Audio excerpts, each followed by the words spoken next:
Yung sa positive naman, kasi ito guys, sobrang positive nito. Kasi ito yung energy ng swerte, no? Swerte, good luck, good fortune. Actually guys, tinutulungan kayo ni universe. Pinapaliguan kayo ng mga swerte. Pinapaliguan kayo ng mga oportunidad, no? Pero sabi ko nga, sa iba, hindi nyo to ma-experience. Kasi nga, may mga negative emotion kayo na nagiging sanhi ng mga balakid nyo. Ibig sabihin, yung focus ng attention nyo, nandun sa mga negative na nangyayari. Kaya yung iba, hindi nyo nararamdaman yung pagdating ng mga opportunities, guys. Pero, sa mga kapiksi natin, na mga walang balakid, no? Kasi hindi naman lahat kayo may balakid, guys.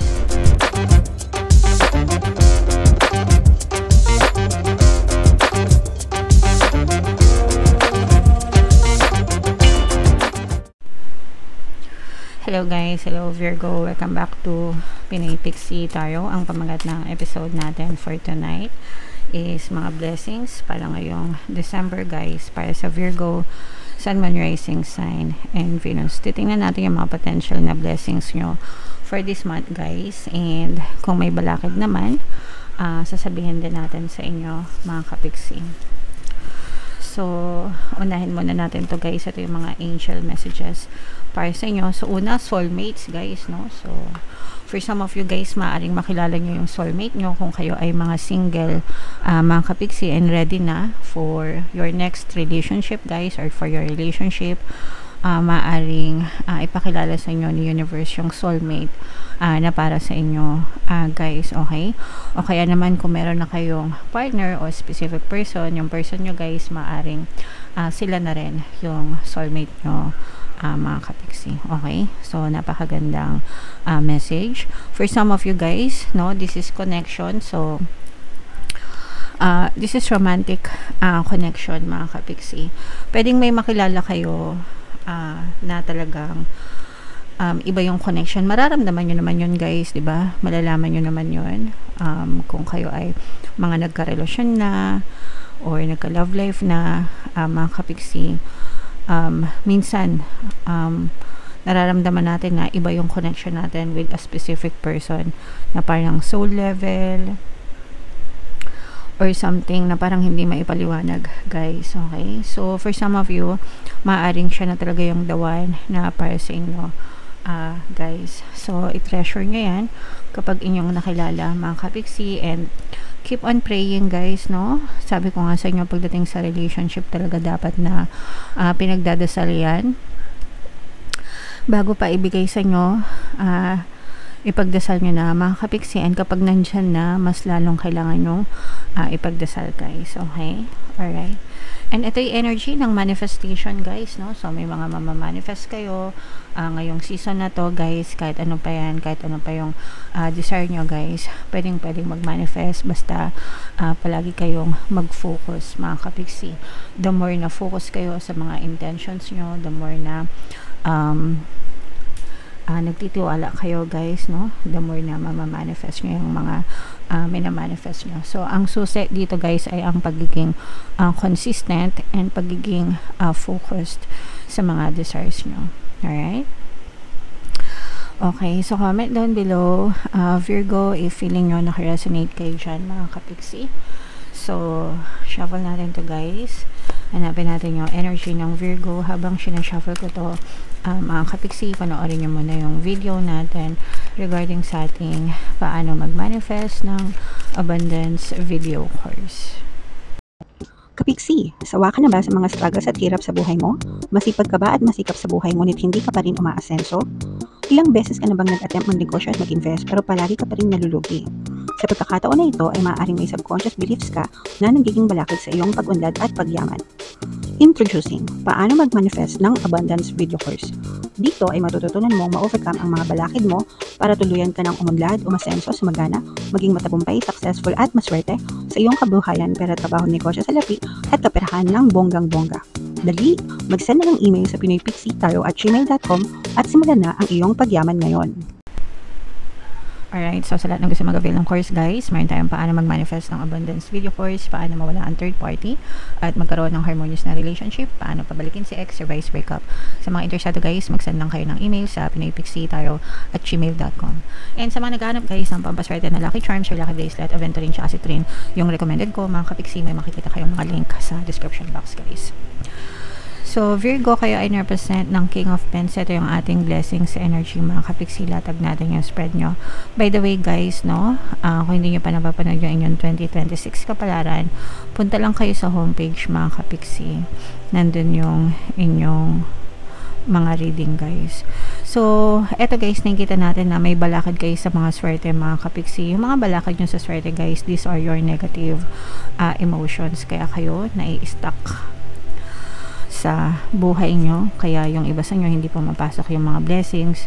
At saka for some of you kasi, guys, parang na-stress din kayo. So yung stress na yon, you may be experiencing yung mga toxic na sitwasyon, pwedeng toxic na boss kung kayo ay nagtatrabaho, pwedeng toxic na environment, ganyan. Pero this is toxicity, guys, no? And itong mga toxicities na yan, lalong nagdadagdag yan ng mga negative emotions nyo. Yung mga galit, anger, hatred, resentment, grudges, yung mga reklamo nyo, stress, guys, no? Naiipon yung mga hinaing nyo sa puso nyo. And yan yung nagiging dahilan para ma-stuck kayo sa buhay nyo, mga kapiksi. So, yan yung mga nagiging cause ng mga o yung mga nagiging balakid sa mga manifestation nyo, sa mga blessings sa buhay nyo. So, you have to free yourself, guys, from these negative emotions. Kailangan nyo magpatawad, mga kapiksi, para mawala yung mga galit. Huwag kayong mag-focus sa inis, sa asar, no? Focus on gratitude, focus on your work, guys, and focus on yourself. Pwede kayo, guys, makinig ng ating Ho'oponopono and self-love na subliminal dito sa ating channel. Yung Ho'oponopono, guys, ginawa ko yun talaga para mawala yung mga emotional pain nyo. So, pwede nyo pakinggan yun, guys. Marami na tayong natulungan doon, mga kapiksi. Okay? So, yung sa positive naman, kasi ito, guys, sobrang positive nito kasi ito yung energy ng swerte, no? Swerte, good luck, good fortune. Actually, guys, tinutulungan kayo ni universe. Pinapaliguan kayo ng mga swerte, pinapaliguan kayo ng mga oportunidad, no? Pero sabi ko nga, sa iba, hindi nyo to ma-experience kasi nga, may mga negative emotion kayo na nagiging sanhi ng mga balakid nyo. Ibig sabihin, yung focus ng attention nyo nandun sa mga negative na nangyayari. Kaya yung iba, hindi nyo nararamdaman yung pagdating ng mga opportunities, guys. Pero sa mga kapiksi natin na mga walang balakid, no? Kasi hindi naman lahat kayo may balakid, guys. So, sa mga kapiksi natin na walang mga balakid, guys, ito yung swerte nyo, no? So, swertehin talaga kayo sa mga opportunities. So, swertehin kayo sa mga pangarap nyo. Parang binubuksan ni universe yung pintuan ng oportunidad sa inyo. And yung mga opportunity na yun, guys, magiging daan yun para maabot nyo yung mga dreams nyo, yung mga pangarap nyo sa buhay.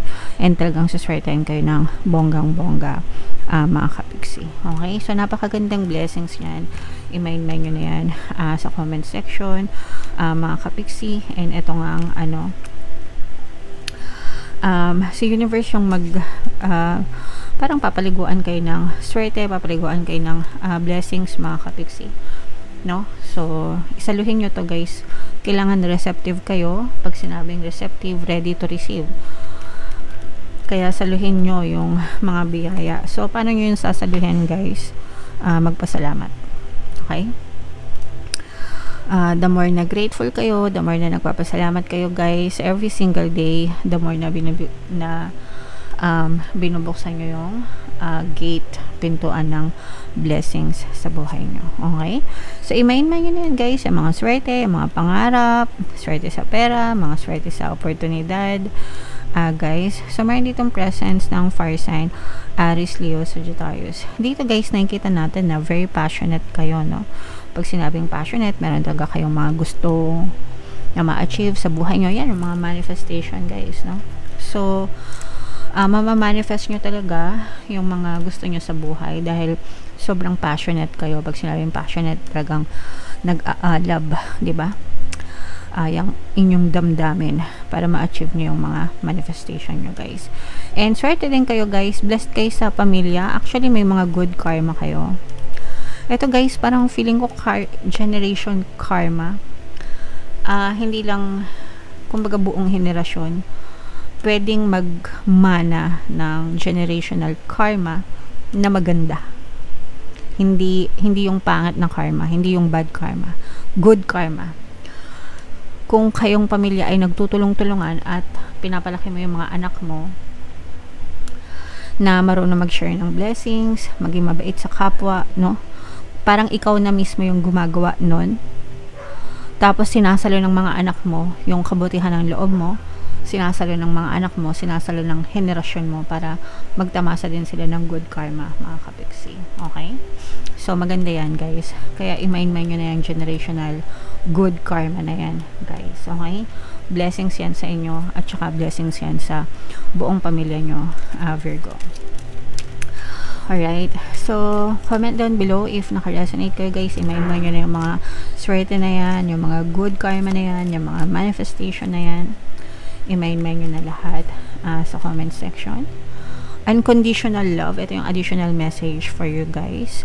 Love yourself, others, and every situation, no matter what the outward appearances may be. So, let's focus on love, guys. Sabi ko nga sa inyo, itong mga negative emotion na to, yan, asan na yun? Sorry, ito.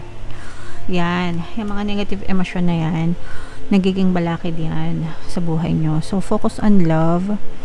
Mga kapiksi, focus on light. Focus on being compassionate. Focus on good karma, guys, para talaga mag-manifest yung mga blessings sa buhay nyo. Kapag magaan yung kalooban nyo, magaan din ang daloy ng blessings sa buhay nyo, Virgo. Okay? Alright. So, yeah.